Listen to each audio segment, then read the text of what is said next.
savoir si ce sera au PSG ou ailleurs. Évidemment, vous le savez, les rumeurs l'envoyant au Real Madrid sont persistantes et pour cause, le PSG ne veut pas perdre son joyau gratuitement. Agacé par cette fameuse lettre du joueur qui annonce ne pas vouloir prolonger, la direction parisienne est convaincue que le joueur a d'ores et déjà trouvé un accord avec le Real Madrid pour une arrivée libre l'an prochain. Une information révélée par RMC Sport et reprise par Defensa Central. Cela explique donc la volonté pour le PSG de le vendre à tout prix dès cet été. Pour rappel, le prêt réclamé de 200 millions d'euros alors que le Real Madrid serait prêt à offrir 180 millions comme le rapporte le journal Sport dans ses pages intérieures. Côté salaire, on sait aussi désormais à quoi s'en tenir. Le Mundo Deportivo révèle que le joueur de 24 ans réclame pas moins de 50 millions d'euros annuels au club merengue. Pour le moment, le club présidé par Florentino Pérez serait prêt à lui offrir 40 millions d'euros par saison. Bien loin de ce qu'il touche actuellement au PSG, mais il sera de loin le joueur le mieux payé au sein de l'effectif madrilène. Avec les départs de Benzema et d'Hazard, les mieux payés sont actuellement Alaba, Modric et Kroos. Bref, tout ça c'est sans compter sur les différentes primes à la signature. Et dans cette optique, le Real Madrid est déjà en train de demander un crédit à la Banco Santander pour réaliser cette opération d'envergure. Voilà les amis, c'est tout pour aujourd'hui. Merci pour votre fidélité, excellent samedi à vous. On se retrouve dès demain pour de nouvelles vidéos sur Foot Mercato.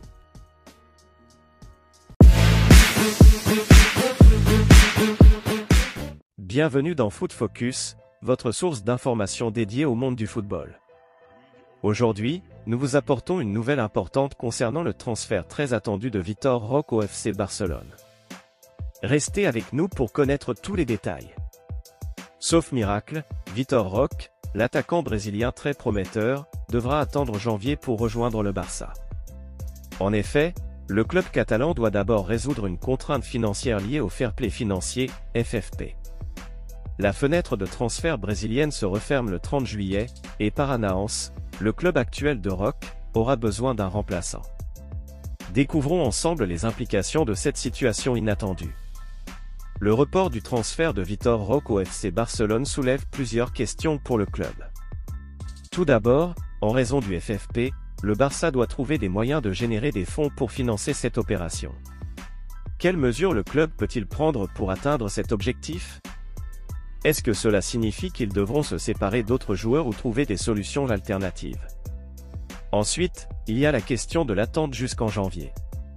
Comment cela peut-il affecter les performances de l'équipe ?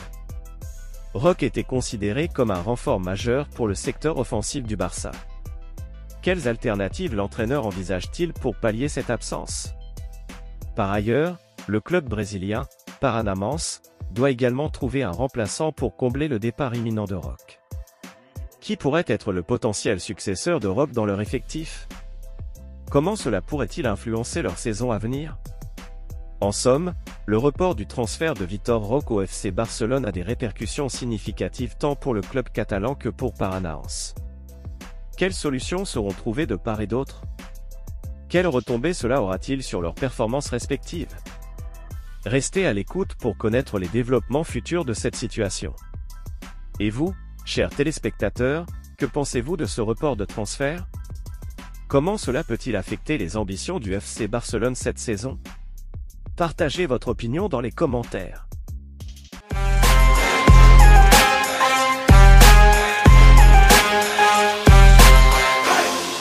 On connaît l'une des priorités du Paris Saint-Germain pour ce mercato. Restez branchés, on vous dit tout dans un instant. Foot.fr, fournisseur officiel de football. Bonjour à toutes et à tous et bienvenue dans ce nouveau JT Foot Mercato. Le PSG continue de s'activer pour se renforcer et vise notamment un joueur de Ligue 1. En effet, si on en croit le journal Sport, l'un des joueurs que convoite le plus Paris serait Bradley Barcola, qui a explosé la saison dernière avec l'OL. Il est depuis peu représenté par Jorge Mendes qui travaille très souvent avec le PSG. Toujours d'après Sport, c'est Luis Enrique qui serait surtout très fan du jeune joueur. Seul petit qu'a priori Lyon n'est pas vendeur, même si une proposition à hauteur de 50 millions d'euros pourrait bien faire réfléchir les Gaunes.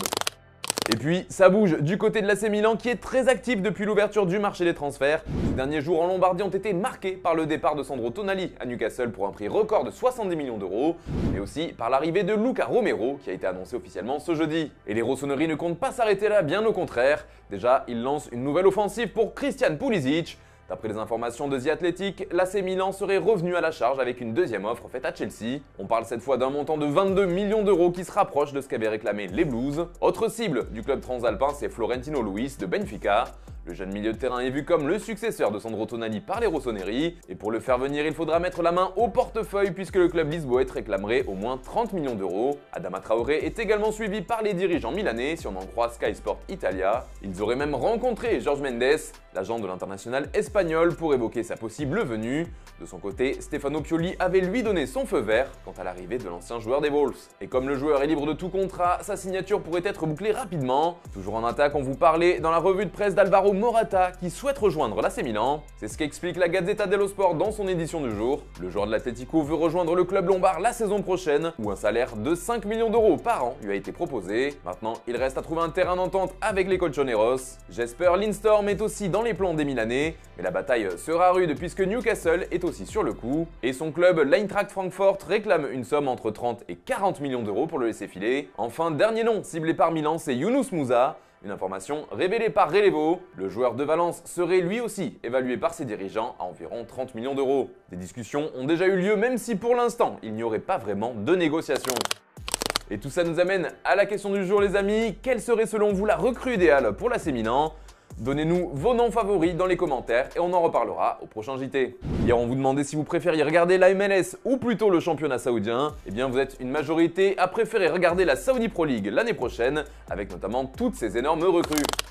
Au Brésil, le président Lula s'en est pris à Carlo Ancelotti. Le Mister n'est pas encore le sélectionneur en poste, mais il se fait déjà attaquer par le pouvoir en place. Bon, je vous explique, c'était lors d'une interview à la télévision publique SBT que Lula s'est un peu lâché sur le futur patron de la Seleção. J'apprécie Ancelotti, mais il n'a jamais été le sélectionneur de l'Italie.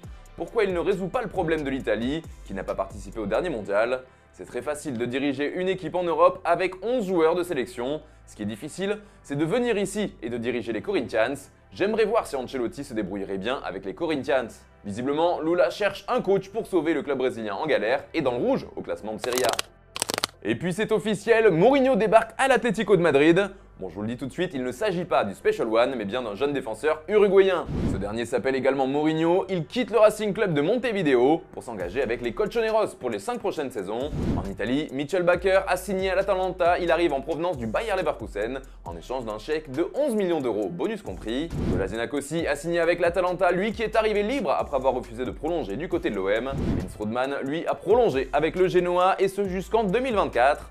En France, Jesse Moulin quitte Troyes en fin de contrat et après 2 saisons là-bas, il quitte donc l'Estac relégué en Ligue 2. Dans le même temps, Montpellier a officialisé l'arrivée d'un nouveau portier, c'est Belmin Dizdarevic. Il vient concurrencer Dimitri Berthaud de retour d'une rupture des ligaments croisés et Benjamin Lecomte. Enfin, c'est officiel, le Paris Saint-Germain a enregistré l'arrivée de Manuel Ugarte contre 60 millions d'euros. Un prix qui correspond à la clause libératoire fixée par le Sporting. Il est désormais lié au club francilien jusqu'en 2028. Allez les amis, on se quitte avec l'image du jour. Ángel Di María était présenté aux fans de Benfica, son club formateur, où il revient pour la saison prochaine. Et le moins qu'on puisse dire, c'est que l'accueil a été chaleureux, digne d'une rockstar. Je vous laisse regarder ça, bonne soirée et bon week-end.